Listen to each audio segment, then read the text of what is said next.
Now, this is all about culture. So, if you didn't like what I was just talking about, it's going to get worse. Culture, again, is our values, our beliefs, and living up or not living up to them. Antebellum means before the war. Bellicose, French Latin word. So antebellum means before the war. That's the antebellum period. And it's that generation is especially associated with that generation from about 1830 to about 1860. In the South, it is most noted by what? What's our great expression of that antebellum culture where we get to get a vision of it in movies? What's the most famous movie in American history regarding the antebellum South? Y'all know it? Gone with the Wind? Heard of Gone with the Wind? That's that Belle epic, that beautiful period that they want to look at. So I'm looking at antebellum. We're going to look at the South somewhat, and we're going to look at the North, and we're going to look at the nationalization of our culture. That's another theme here, is we're going to get a national American culture in many ways. Now, I'm going to talk to you a little bit about the art movement that takes place, because art, by the way, and theater, or all the arts, are supposed to be expressions somehow of the culture that it reflects. Now, again, we have multicultural ideas today, so you have some art that might appeal to certain groups. We also have in this movement a moral reform movement. One of the big things that takes place in America is the idea that we should be engaged in improving America. That becomes an American value. That we should be trying to make, really, as much as possible, a perfect society. That is going to involve a new role for women in the reform movement, like the trying to make orphanages or hospitals or mental hospitals included during this.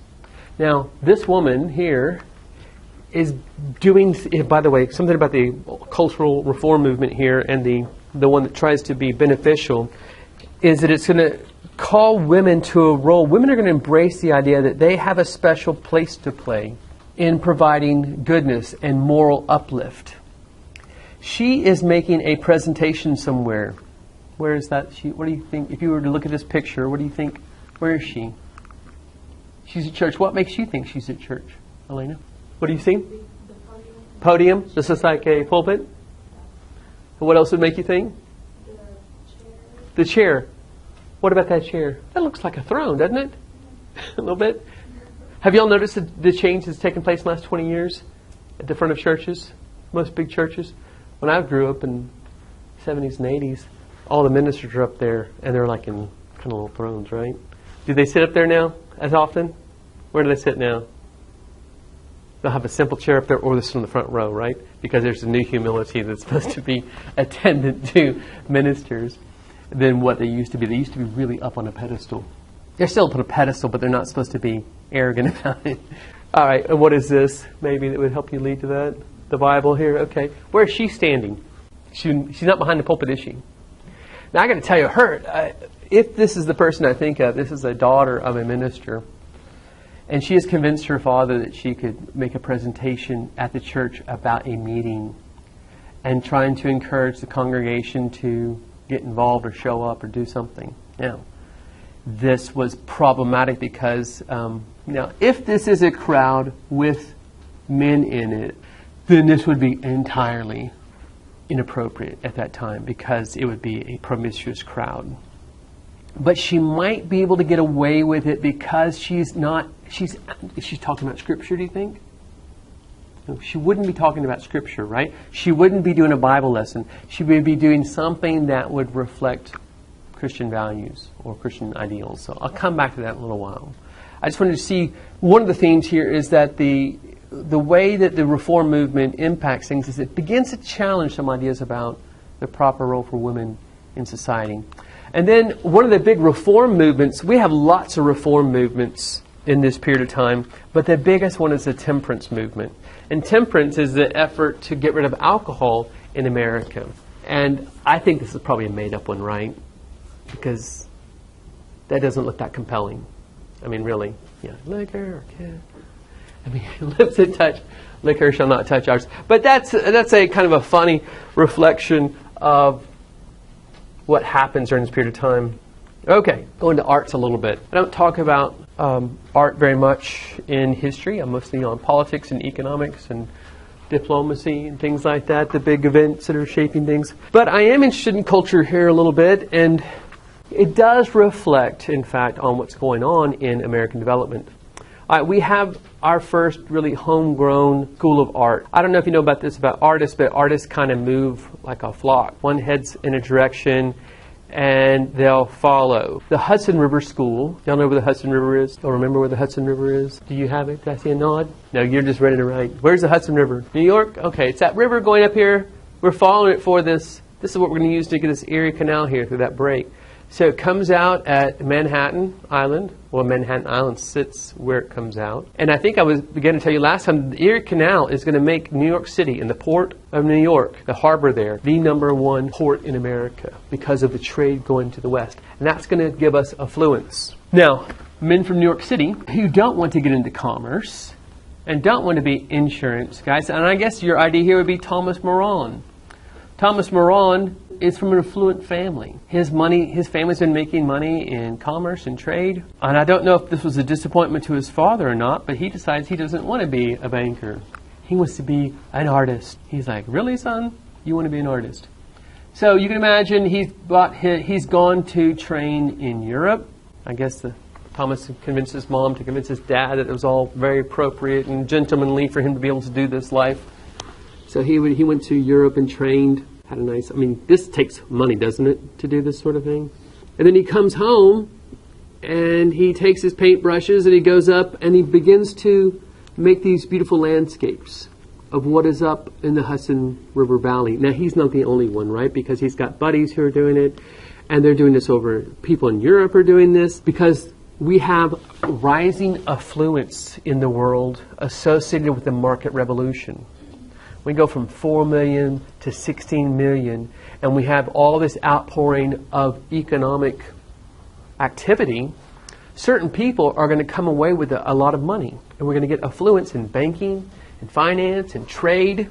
And those people like to put things on their walls which are a reflection of their wealth. And their wives are interested in home beautification, and so it's natural for Thomas Moran to imagine that he has a clientele. But by the way, if he's going to be able to have a standard of living that's pretty high, he's going to have a pretty affluent clientele. So his clientele are not the people in the little towns on the Hudson River. His clientele are back in Manhattan. So we have a couple things to think about with regard to the Hudson River School. The fact that our society can sustain people in moderate affluence, like Thomas Moran, living out the life similar to his brothers or other people from his socioeconomic group, and yet he's not doing it in business, he's doing it in an art form, reflects rising affluence in a civilization. Sometimes we call that the flowering of a civilization. It's like we're seeing, if we were to think metaphorically, organically, we're seeing bushes and little flowers that are putting up their stalks right now. And then their moment when they flower is they've been growing and growing and then they flower. That's kind of like a civilization. We've been growing, getting all of our basic things down, and now this affluence comes out in the arts. Another thing about it I want you to hone in on is that the Hudson River School celebrates an American natural beauty. And it says, wow, we have something special here. So that's an element I want you to come away with, that there's something special about America in our landscapes, and that we are a blessed and lucky people to live in such a beautiful world. One last little feature here. I want you to see that this is a reflection of a growing sense of American nationalism and a little bit of chauvinism. Remember, chauvinism is always thinking that one group is better than another. Americans are beginning to celebrate themselves and say, we're special. This is a special place. Look how we're growing. Look how beautiful it is. This is God's country. You ever heard that term before? God's country? I grew up in Texas, most nationalistic, chauvinistic state that we have. They learned how to promote this. I went to high school in Texas and college in Texas. But this is God's country. This is beautiful, beautiful place. Something special here. All right, I'll go on and see if I can pull this all together. James Fenimore Cooper is your next ID. This is somebody you would come across in American Lit class. How many of y'all have had American Lit? Anybody have American Lit in here yet? Not yet. James Fenimore Cooper, he's the man on the left here, and he is going to be a professional author. That's kind of something new, isn't it? To be a professional author, making money because he now has a national marketplace. America's 17, 20 million people by the time he gets there. We've got these new printing presses that can produce a lot more products at a cheap rate, and his books are going out and being bought. And I've been telling you what the big moment here for America is. It's the great expansion to the west. It's crossing the Appalachian Mountains. It's all these, especially all these individual families going up here and going in their frontier and carving out a new life. And also down here. Remember how we liked Andrew Jackson and we liked Davy Crockett and even Harrison had to say he was like a man from the frontier? This is the period that we are celebrating the American frontier. And his books, which are called the Leather Stocking Tales series. Leather Stocking Tales. What are leather stockings? Do you know leather stockings? What's he wearing? What do we call this? You know what he's wearing? What Daniel Boone and Company wore? Buckskins, right? Buckskin shirts. Leather stockings are moccasins. In many ways, the people that move on to the frontier end up living, in some ways, like Native Americans. They adopt part of that culture, right? They are foraging. They are fighting bears. They are going after deer and turkey. And they are having to put up with the environment and nature. One of his books is called The Last of the Mohicans. Let me point this out. He is doing fictional history, or historical fictions as we call them, in which he celebrates America's past. The Last of the Mohicans, anybody see this movie, The Last of the Mohicans? I'm seeing some nodding heads here. This is about that whole period right before the 7 Years' War, or the French Indian War, when we've got people out on the frontier and you got the French challenging us for that whole territory. Remember how the French had their eyes on all this. And Last of the Mohicans is about the British kind of going out there and trying to take on the French fortifications at Fort Duquesne, and then it all goes bad. And it's these qualities of the men who live out there. So James Fenimore Cooper celebrates American history. Here's a couple more things I want you to come away with. He celebrates the frontier spirit. You know what makes America great? Americans, is what he's going to say. Certain Americans. American sentiments, American values, American hard work, thrift, determination. That's what makes us a great people, and guess what? We're the greatest. So, all of this is highly nationalistic and patriotic and self-celebrating and, can we say, chauvinistic in a way. But that's not the worst thing in the world, right? Didn't your high schools try to get you to have civic pride or school pride? Because there's something to be said about a team that likes itself and thinks well about itself. And in fact, even, confidence in life can get you somewhere. So this success breeds success in some way. We have others during this period of time, Herman Melville, Edgar Allan Poe, but they're not reflective of this nationalism that I'm wanting you guys to look at.